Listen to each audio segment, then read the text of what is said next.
Hello à tous, j'espère que vous allez bien, moi ça va, je suis super contente de vous retrouver aujourd'hui pour cette nouvelle vidéo sur les États-Unis et aujourd'hui on va parler de mon entretien d'étudiante d'échange, comment ça s'est passé, les questions qui m'ont été posées, si c'était en français ou en anglais. Je vais répondre à tout ça dans cette vidéo. Juste avant qu'on rentre dans le vif du sujet, n'oubliez pas de vous abonner juste en dessous de la vidéo, de me laisser un petit commentaire si vous êtes nouveau ou moins nouveau pour me dire coucou comment ça va, voilà, ça fera plaisir et c'est à peu près tout, donc je vous laisse avec la vidéo. Et donc pour moi cet entretien s'est passé à Paris, donc j'étais stressée, je me souviens très bien du trajet en train pour arriver jusqu'à Paris, j'avais la boule au ventre, j'étais hyper stressée, pour moi c'était hyper important, je voulais partir aux États-Unis pendant un an, c'était vraiment mon rêve et du coup j'étais voilà, vraiment hyper studieuse, enfin je me souviens d'avoir été très stressée. Donc la façon dont ça se passe, c'est que quand vous arrivez, on vous accueille, les personnes de l'organisme, moi je suis partie avec WEP, étaient vraiment très gentilles, très accueillantes. Je me souviens pas à aucun moment d'avoir eu une mauvaise interaction en fait avec le personnel de WEP.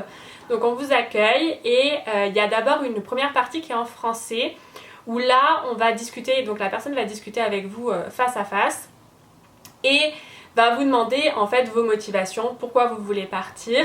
En fait, il faut savoir que d'après moi, en fait, ce qu'ils essayent d'éviter, c'est d'envoyer des étudiants d'échange aux États-Unis ou même dans n'importe quel autre pays qui auraient par exemple été poussés par leurs parents à le faire alors que les étudiants sont pas du tout prêts, enfin les lycéens sont pas du tout prêts à le faire.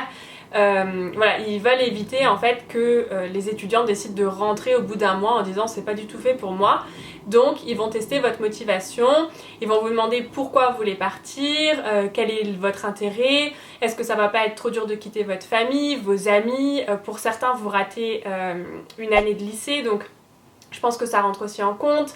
Moi je suis partie après la terminale donc du coup c'était un peu moins, je partais pas en plein milieu de mes années de lycée donc c'était peut-être un peu moins, ça pesait peut-être un peu moins dans la balance.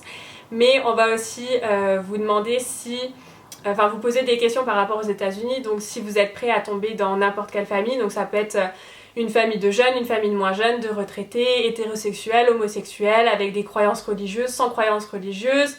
Vous pouvez vraiment tomber en gros chez n'importe qui est gentil, a un bureau, une chambre pour vous et est prêt à vous accueillir. Et donc voilà. Donc en fait ils vont vous poser toutes ces questions pour jauger en fait si vous êtes vraiment prêt à partir ou pas. Ensuite il y a une partie où vous allez faire un peu de paperasse il me semble, alors je me souviens plus à quelle étape, ça fait 7 ans, enfin 8 ans presque maintenant que j'ai passé mon entretien, mais je me souviens qu'il y avait une partie paperasse où on avait écrit mes hobbies, ce genre de choses, préparer un peu mon profil pour éventuellement la famille d'accueil si jamais j'étais acceptée par le programme. Donc ça aussi, je sais pas s'ils le font toujours mais en tout cas il me semble que ça faisait partie de mon entretien. Ensuite vous avez la partie que je pense la plupart d'entre vous redoutent le plus, en tout cas c'est ce qui ressort des questions qu'on m'envoie en DM sur Instagram ou même qu'on me pose dans les commentaires sous mes vidéos YouTube, c'est la partie entretien en anglais. Donc dans cette partie-là, vous avez d'abord un test à l'écrit en anglais, donc il faut bien se souvenir que l'entretien c'est surtout pour évaluer si vous êtes capable en fait de partir, que ce soit au niveau de votre motivation ou au niveau de votre niveau d'anglais.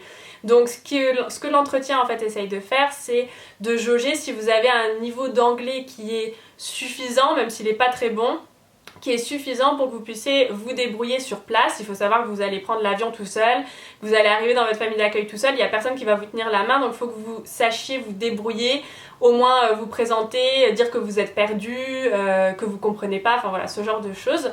Donc le test à l'écrit,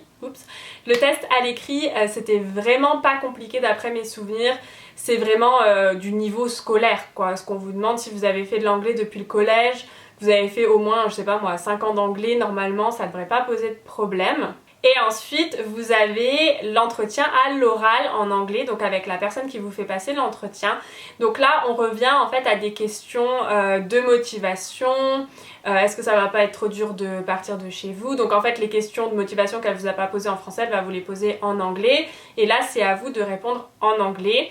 Donc pareil en fait, vous inquiétez pas trop, ils essayent pas de vous noter par rapport au nombre d'erreurs que vous faites, ce genre de choses. Ce qu'ils veulent savoir c'est si vous arrivez à vous exprimer, à vous faire comprendre et aussi à écouter l'autre, mais surtout à vous faire comprendre si jamais justement vous n'avez pas compris ou si vous avez quelque chose à dire, une réponse à donner.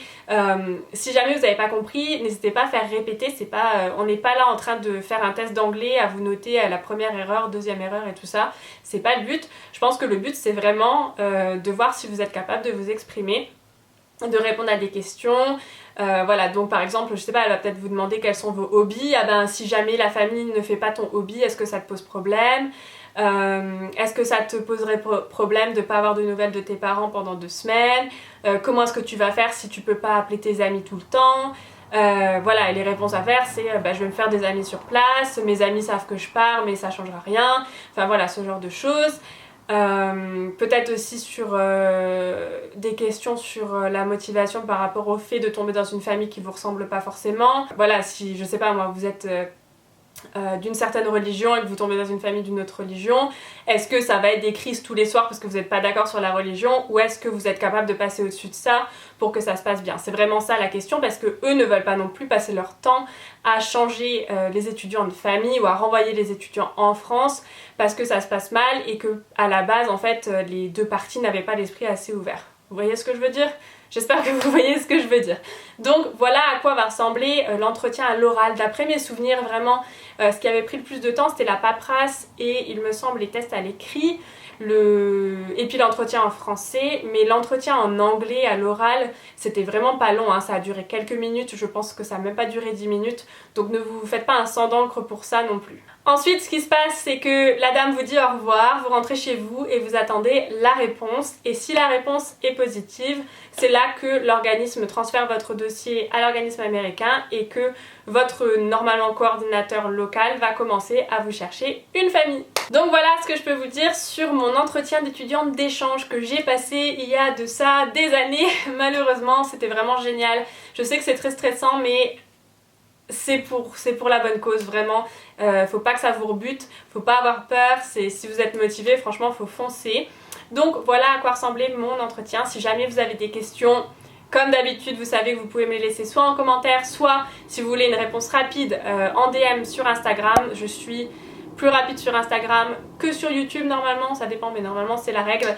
Donc voilà, n'hésitez pas, mon Instagram c'est @marikatil. Donc voilà, ne gardez pas des questions en vous sans réponse, même si vous pensez qu'elles sont un peu bêtes. Il n'y a pas de questions bêtes, moi je suis pour les questions. Donc voilà, n'hésitez pas.